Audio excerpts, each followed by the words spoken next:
A warm welcome back to my YouTube channel, Easy Talk. In this video, we are going to cover and learn some important idioms and proverbs. So now I'm going to write the first one. You can see you have to dance to the tune of necessity. Okay, let's try to understand it with definition. It means you have to act according to the situation or circumstances, even if you don't like it. Let's try to understand it with Hindi definition. So now I am going to write इसका अर्थ होता है कि आपको स्थिति या परिस्थितियों के अनुसार कार्य करना होगा, भले ही वो आपको पसंद ना हो। लेकिन इसका मतलब ये होता है कि आप कोई भी काम करते हो, राइट, अगर वो आपकी नीड है तो आपको करना होगा, चाहे आप वो पसंद करते हैं या नहीं करते हैं। Okay, let's try to understand it with examples. Okay, the first example you can see, I didn't want to borrow money, but I had to dance to the tune of necessity. Okay, let's try to understand Hindi definition. Okay, so now I am going to write the first. मैं पैसे उधार नहीं लेना चाहता था, लेकिन मुझे ज़रूरत के मुताबिक नाचना पड़ा। इट मीन्स डैट वो पैसे उधार नहीं लेना चाहता था, लेकिन ऐसा नीड आया कि उसे मजबूरन पैसा लेना पड़ा। So we can say you have to dance to the tune of necessity. Now the second one you can see, a 9 days wonder. A 9 days wonder. Let's try to understand it with definition. A 9 days wonder means something that creates excitement or attention for a short time, but soon people forget about it. But soon people forget about it. चलिए इसको हिंदी के through समझते हैं।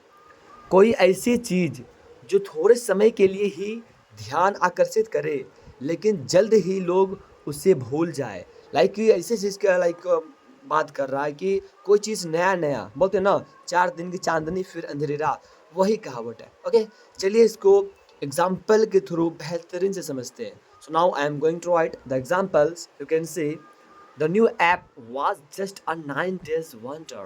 Now nobody uses it. बोल रहा है कि the that new app was just a 9 days wonder. वो नया ऐप जो था सिर्फ 9 दिन की चांदनी था, अब कोई इसका उपयोग नहीं करता है। नया नया ऐप्स था, सब इसको पसंद कर रहा था, उसको उपयोग कर रहा था, लेकिन जैसे ही थोड़ा पुराना हो गया, सब इसको अवॉइड करना लगा। Okay, so now let's I am going to write the third. Example is better than precept.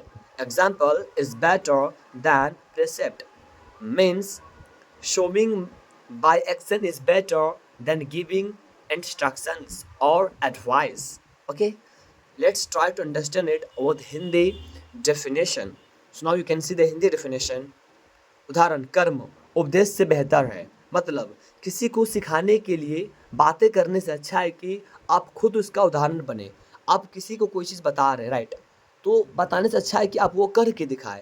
Okay, चलिए इसको एग्जाम्पल के थ्रू बेहतरीन से समझते हैं। So now I am going to write the example. You can see, if a teacher wants students to be punctual, it is better that the teacher comes on time herself. Example is better than precept. Example is better than precept. Okay, चलिए Hindi example के through समझते हैं, right. अगर कोई शिक्षक चाहता है कि छात्र समय पर आए, तो बेहतर होगा कि शिक्षक खुद समय पर आए। उदाहरण उपदेश से बेहतर है। ओके, आप जो भी काम बोलते हो उसको खुद करके दिखाए ताकि वो एक्सेप्ट कर ले। Okay, so now let's try to learn more.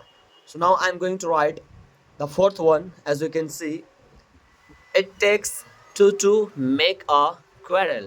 It takes two to make a quarrel means a fight or argument cannot happen unless both people are involved.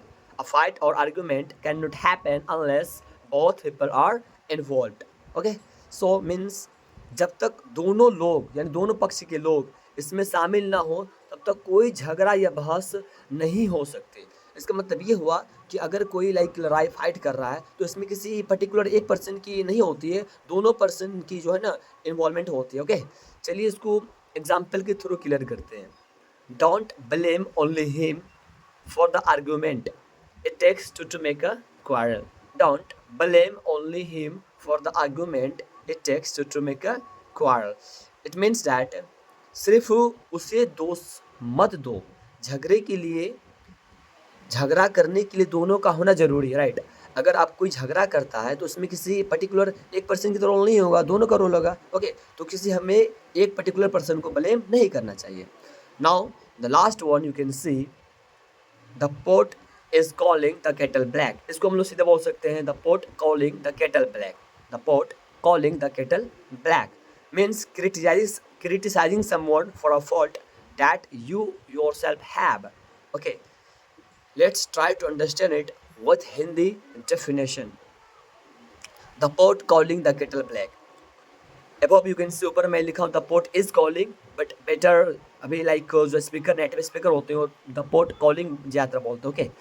मतलब होता है कि आप किसी और की गलती की निंदा कर रहे हैं जबकि वो गलती आप खुद भी करते हैं, ओके। किसी गलती की निंदा करते हैं लेकिन वो गलती आप खुद भी करते हैं। चलिए इसको डेफिनेशन के थ्रू बेहतरीन से समझते हैं, एग्जाम्पल के through, okay. He calls me lazy but he himself often forgets his own work. This is a classic example of the pot calling the kettle black, okay. चलिए इसको हिंदी के थ्रू बेहतरीन से समझते हैं, ओके। हिंदी, उसने मुझे आलसी कहा लेकिन खुद अक्सर अपना काम भूल जाता है। यह the pot calling the kettle black का एक आदर्श उदाहरण है। खुद तो लेजी है, अपना काम भूल जाता है और वो मुझे लेजी कर रहा है, ओके। बोलते ना हिंदी में उल्टा चोर कोतवाल को डांटे, okay. Thank you for watching this video.